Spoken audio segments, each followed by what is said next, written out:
अभी हाल में ही रामू और सोनू के पिता की मृत्यु हो चुकी थी। इस कारण सोनू अपनी नानी के घर कुछ दिन रहने के लिए चला गया था। कुछ दिनों बाद सोनू अपने घर वापस आता है। सोनू देखता है कि अब उसके बड़े भाई रामू की आर्थिक स्थिति काफी ठीक हो चुकी है। फिर एक दिन की बात है। सुनिए जी, मुझे एक सोने का हार दिला दीजिए। अरे भाग्यवान, आजकल तुम्हारी तो मांगे बहुत ही बढ़ती जा रही है। जब देखो जब कुछ ना कुछ मांगती ही रहती हो। अरे मेरे पतिदेव, मांगना भी तो मैंने अभी शुरू किया है। जब 1 साल पहले हम गरीब थे तब आप मजदूरी करते थे। आप तो मेरा ठीक से पेट भी नहीं भर पाते थे, तब मैंने आपसे कुछ नहीं मांगा। भाग्यवान, वो पहले की बात है जब मेरे पास कुछ नहीं था, लेकिन अब मेरे पास पैसे हैं। तो तुम चिंता मत करो, मैं कल शाम ही तुम्हारे लिए बाजार से एक सोने का हार ले आऊंगा। यह सारी बात सोनू ने सुन ली थी तो वह सोच में पड़ गया और वे सोचता सोचता अपने दोस्त जग्गू के पास चला गया। तो जग्गू सोनू को देखकर बोलता है।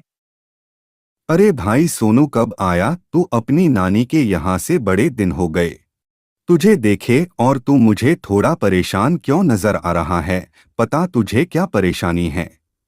अरे आज मैंने मेरे बड़े भैया भाभी की बात सुनी। वो बता रहे थे कि 6 महीने से बड़े भैया का कारोबार बहुत अच्छा चल रहा है, तो हम बहुत अमीर हो गए।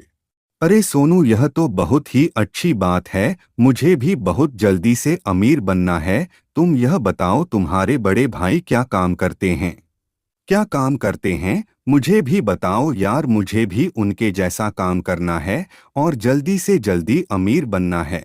भाई यह बात तो बहुत अच्छी है, लेकिन पर मुझे यह बात समझ नहीं आ रही कि पहले तो मेरे बड़े भैया दिन भर मजदूरी का काम करते थे, और अब वह दिन भर घर पर रहते, फिर भी उनका काम इतना अच्छा कैसे चल रहा है? भाई यह तो बहुत ही अच्छी बात है ना। काम थोड़ा करो और मुनाफा ज्यादा पाओ। तू अपने भाई से पूछ कि वह क्या काम करते हैं। हम दोनों भी वही काम करेंगे, ताकि हम दोनों भी जल्दी से जल्दी पैसे वाले बन जाएंगे। फिर वो दोनों अपने अपने घर चले जाते हैं। तो सोनू खुश होकर अपने भैया के पास जाता है और बोलता है। भैया, मुझे एक बात समझ में नहीं आ रही कि आप क्या काम करते हो जिससे आप इतना जल्दी अमीर बन गए। मैं भी वही काम करना चाहता हूँ। नहीं छोटे, तू अभी कोई काम मत कर। अभी तू छोटा है तो तू मौज मस्ती कर। तुझे काम करने की कोई जरूरत नहीं है। समय आने पर मैं तुझे मेरा काम जरूर बताऊंगा। इतना बोलकर रामू डरते हुए दूसरे कमरे के अंदर चला जाता है, अपने भैया को इतना डरा हुआ देखकर। सोनू भी उनके पीछे जाता है और वह कमरे के बाहर खड़ा होकर सुनने लगता है। सुनो सोनू, मुझसे मेरे काम के बारे में पूछ रहा था। बोल रहा था कि मुझे भी आपके जैसा काम करना है। आप उसे कुछ मत बताना, अभी वह बहुत छोटा है। उसे पता चल गया तो अपन दोनों का राज उसे पता चल जाएगा।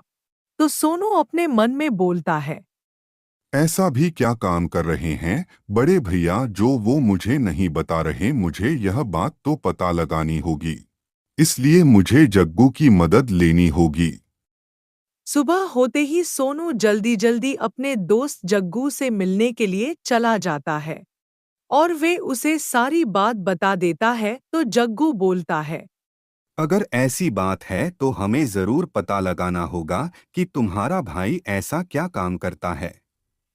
ठीक है, हम एक काम करते हैं। मैंने अक्सर रामू भैया को रात के समय काम पर जाते देखा है, तो अपन एक काम करते हैं। आज रात को उनका पीछा करके देखते हैं कि वो क्या काम करते हैं, जिससे हमें सारी बात पता लग जाएगी।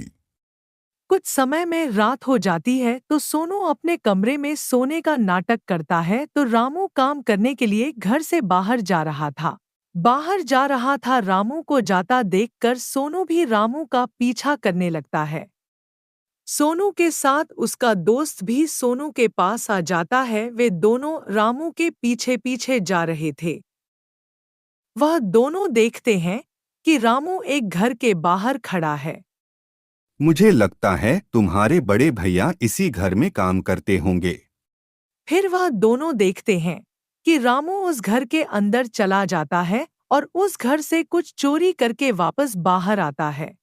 यह देखकर दोनों अचंभे में पड़ जाते हैं। अरे यह क्या सोनू, तुम्हारा बड़ा भाई तो चोरी करता है और लगता है चोरी कर करके ही तेरे भाई ने इतना सारा पैसा कमाया है। हाँ भाई, पर तू यह बात किसी को भी मत बताना कि वह चोरी करते हैं। मैं उन्हें घर जाकर समझाऊं कि वह चोरी ना करें और ईमानदारी के रास्ते पर चले।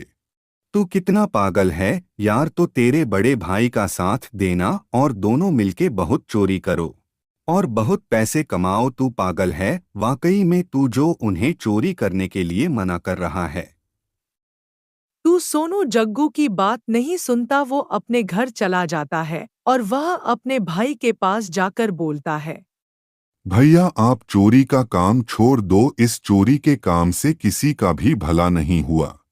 तुझे किसने बोला कि मैं चोरी करता हूँ भाई? मैं कोई चोरी नहीं करता। जब आप जमींदार के घर चोरी करके आ रहे थे तो मैंने आपको देख लिया था, तो आप यह सब काम छोड़ दीजिए और अपन दोनों भाई मिलकर ईमानदारी का काम करेंगे और ईमानदारी से ही पैसे कमाएंगे। सोनू तू मुझे ज्यादा ज्ञान मत दे, मैं आखिर तेरा बड़ा भाई हूँ और तुझे भी आखिर पता है ईमानदारी के रास्ते चलने वाले व्यक्ति कब अमीर बन गए। जो 2 नंबर का काम करते हैं वही लोग अमीर बन पाते हैं और मुझे जल्द से जल्द अमीर बनना है। अगर तुझे मेरा साथ देना है तो तू दे, वरना रहने दे। ऐसे ही दोनों भाई झगड़ने लगे। फिर अगली रात सोनू के घर पर सब सो रहे थे तो जग्गू सोनू के घर के बाहर जाता है। आज मैं एक काम करता हूँ, सोनू का भाई सब जगह चोरी करता है, आज मैं उसी के घर में चोरी करूँगा। यह बात बोलकर जग्गू रामू के घर चोरी करने के लिए चला जाता है और वह वहां से सारा धन चोरी करके चला जाता है। थोड़ी देर में सुबह हो चुकी थी। सुबह होते ही लता जल्दी जल्दी रामू के पास जाकर बोलती है, जल्दी उठो रामू, जल्दी जल्दी उठो, देखो अपने घर में चोरी हो गई है। क्यों चिल्ला रही हो फालतू में? मैं वैसे ही पूरी रात से नहीं सोया और तुम मुझे अभी भी सोने नहीं दे रही।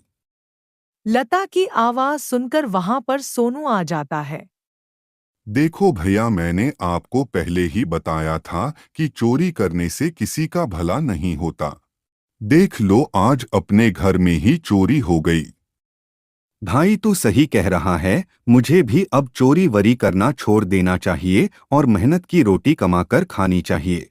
फिर रामू भी चोरी करना बंद कर देता है और लकड़ियां बेचने का काम शुरू कर देता है। लेकिन अब जग्गू को चोरी की लत लग चुकी थी। वो रोज किसी ना किसी के घर में चोरी करने जाता था। एक दिन की बात है, जब वो चोरी करने के लिए जा रहा था तो उसे रास्ते में पुलिस पकड़ लेती है और उसे पकड़कर थाने में बंद कर देती है।